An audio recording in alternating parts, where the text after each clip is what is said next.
மகிழ்ச்சி நாளில் உங்களை சந்திப்பதில் மிக்க மகிழ்ச்சி அடைகிறேன். நீங்கள் நல்லா இருப்பீங்கன்னு சொல்லி கர்த்தருக்குள் விசுவாசிக்கிறேன். இந்த நாளிலேயும் ஆண்டவர் ஒரு அருமையான வாக்குத்தத்தத்தை உங்களுக்கும் எனக்கும் தந்திருக்கிறார். ஏசாயா தீர்க்கதரிசியின் புஸ்தகம் 12ஆம் அதிகாரம் 2ஆம் வசனம்.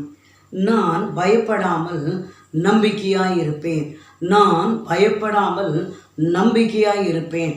அவன் என் அன்பு பிள்ளைகளே, இந்த நாளில் வியாதியை குறித்து நம்ம பயப்படுகிறோம், பிள்ளைகளுடைய படிப்பை குறித்து பயப்படுகிறோம், வேலையை குறித்து பயப்படுகிறோம், எதிர்காலத்தை குறித்து பயப்படுகிறோம், கற்பம் இல்லையேன்னு நிந்தை தாங்க முடியாமல் பயந்து இருக்கிறோம், திருமணம் ஆகவில்லையேன்னு பயந்து இருக்கிறோம். இப்படி ஒவ்வொரு காரியத்தை குறித்து பயந்து கலங்கி நடுங்கி இருக்கிறோம். அன்பு பிள்ளைகளே, இங்கே ஏசாயா என்ன சொல்கிறான்? நான் பயப்படாமல் கர்த்தர்மே நம்பிக்கையாக இருப்பேன். அன்பு பிள்ளைகளே, நீங்களும் நானும் பயப்படாமல் கர்த்தர் மேல் நம்பிக்கையாக இருக்கணும். ஒருவேளை வேதாகமத்தில் பார்க்கும்போது ஆதியாகமத்திலிருந்து வெளிப்படுத்தல் வரையும் ஒவ்வொரு அதிகாரத்திலையும் பயப்படாதே பயப்படாதே என்று சொல்லி எழுதப்பட்டிருக்கிறது. ஆண்டவர் உங்களுக்கு கற்றுத்தந்திருக்கிறார். ஒருவேளை ஒரு தகப்பன் தன் பிள்ளைய தோளில் கரங்களை பிடித்து நடத்துவது போல அவன் நம்ம கரங்களை பிடித்து நடத்துகிறான். அதனால் நம்ம பயப்பட வேண்டிய அவசியமே இல்லை. ஒருவேளை இன்டர்வியூக்கு போகிறீங்களா, இன்னும் ஒருவேளை நீங்கள் மற்ற எக்ஸாம் எழுத போகிறீங்களா, ஒருவேளை நீங்கள் காலேஜில் தான் கல்லூரி படித்து தான் அந்த எக்ஸாம் எழுத போகிறீங்களா, உங்களுக்கு பயம் வேண்டாம். விசுவாசத்தோடு போங்க, கர்த்தர் மேல நம்பிக்கையோடு போங்க. நிச்சயமாக ஆண்டவர் உங்கள் வாழ்க்கையில் வெற்றியை தருவா. என் கணவரால் அடிக்கடி சொல்லுவாங்க, தேர்வு எழுத போகிற நேரம் நல்லா சாப்பிடுவாங்களாம், நல்லா படிச்சிருவாங்களாம். படிச்சுட்டு இவங்க நண்பர் 4 பேர் கிரவுண்டுக்குள்ளே என்ன செய்வாங்களாம், விளையாடுவாங்களாம். அப்புறம் அந்த பெல் அடிக்கிற நேரம் அப்படி ஸ்டடிக்கு போவாங்களாம். அந்த நேரம் ரிப்பீட் பண்ணுவாங்களாம், நீட்டாக எழுதிட்டு வருவாங்களாம். அன்பு பிள்ளைகளே, காரியத்தை கர்த்தர் வாய்க்க பண்ணுவா.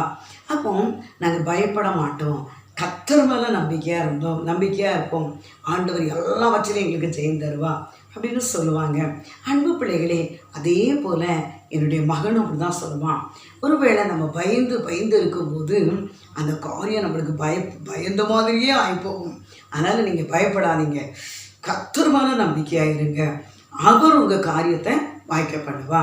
அது சின்ன காரியமோ பெரிய காரியமோ, அது வியாதியாக இருக்கலாம், ஒருவேளை கடன் பிரச்சனையாக இருக்கலாம், ஒருவேளை பிள்ளையின் திருமணமாக இருக்கலாம், ஒருவேளை வீடு கட்டுற காரியமாக இருக்கலாம். எந்த காரியமானாலும் நீங்கள் பயப்படவே கூடாது. பயப்படாமல் தைரியமாக இருங்க, கர்த்தர் மேலே நம்பிக்கையாக இருங்க.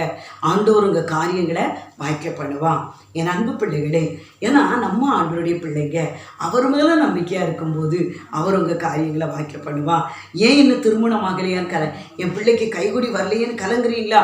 ஆண்டவர் நிச்சயமாக உங்கள் பிள்ளைகளுடைய வாழ்க்கையை வாய்க்க பண்ணுவான். வேத வசனம் சொல்கிறது, நிச்சயமாகவே முடிவுண்டு உன் நம்பிக்கை வீண் போகாது என்று சொல்லப்பட்டிருக்கிறது.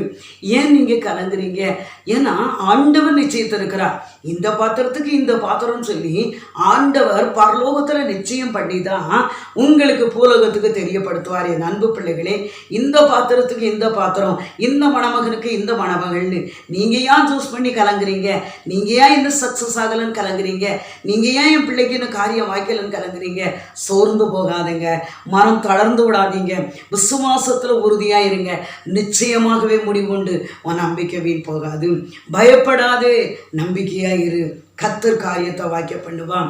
ஒருவேளை என் அன்பு பிள்ளைகளே, வேதாகமத்தில் பார்க்கும்போது மார்த்தாள், மரியா, ஒருவேளை லாசரு, அநேக நேரங்கள்ல இந்த சம்பவத்தை நம்ம பார்க்குறோம்.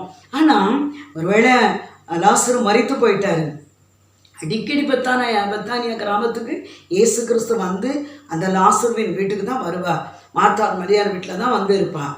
ஆனால் அந்த சம்பவம் நடக்கிற நாட்களில் ஆண்டவர் வரவே இல்லை. சோர்ந்து போய் கண்ணீர் வடித்து 4 நாள் ஆயிற்று, நாரி போயிற்று, கலங்கி நின்றன. சாப்டர் க்ளோஸ், இனி அவ்வளவுதான் அப்படின்ற நேரம் ஆண்டவரே கடந்து வந்தார். என் அன்பு பிள்ளைகளே, அவரே என்ன செஞ்சார்? கண்ணீர் விட்டார். லாசருவே எழும்பி வா என்று சொன்னார். என் அன்பு பிள்ளைகளே, மரித்து போன லாசரு எழும்பினார். அந்த அன்பு ரட்சகர் இன்றைக்கும் உங்கள் வாழ்க்கையில இனி அவ்வளவுதான், இதுக்கு முடிவே இல்லை. டாக்டர் ஒரு பயம் காட்டியிருப்பார், ஒருவங்க உங்கள் குடும்பத்தினர் ஒரு பயம் காட்டியிருப்பாங்க, பா எவ்வளோ முயற்சி பண்ணிட்டா இனி போதும் அப்படின்னு சொல்லியிருப்பாங்க. என் அன்பு பிள்ளைகளே, மனுஷனை நம்பி நீங்கள் சோர்ந்துட்டீங்களா? மனுஷிய நம்பி நம்பி சோர்ந்துட்டீங்களா? ஆண்டவரை நம்பிக்கை வைங்க, அவர் மேலே நம்பிக்கை வைங்க. பயப்படாதீங்க, நம்பிக்கையாக இருங்க. கர்த்தர் உங்கள் காரியத்தை வாய்க்க பண்ணுவா. கர்த்தர் உங்கள் காரியத்தில் ஜெயம் தருவா. ஒருபோதும் சோர்ந்து போகாதீர்கள், ஒருபோதும் மனம் தளர்ந்து விடாதீர்கள். கர்த்தர் பெரிய காரியங்களை செய்வான். நிச்சயமாகவே முடிவுண்டு, நம்பிக்கை வீண் போகாது. நிச்சயமாகவே முடிவு உண்டு, நம்பிக்கை வீண் போகாது. நிச்சயமாகவே முடிவு உண்டு, நம்பிக்கை வீண் போகாது. உன்னை ஆசீர்வதிக்கவே ஆசீர்வதித்திடுவேன், உன்னை பெருக பண்ணவே பெருக பண்ணிடுவேன். உன்னை ஆசீர்வதிக்கவே ஆசீர்வதித்திடுவேன், உன்னை பெருக பண்ணவே பெருக பண்ணிடுவேன். ஜெபிப்போம். பரிசுத்தம் உள்ள தகப்பனே, உங்களுக்கு நன்றி ராஜா. நாளில் நாங்கள் ஏசாயா 12ஆம் அதிகாரம் 2ஆம் வசனத்தில் பார்க்கும்போது, பயப்படாதே, நிச்சயமாகவே பயப்படாதே, கர்த்தர் மேல நம்பிக்கையாயிரு என்று சொல்லி பார்த்தேன். அவர் மேல நம்பிக்கையாயிரு.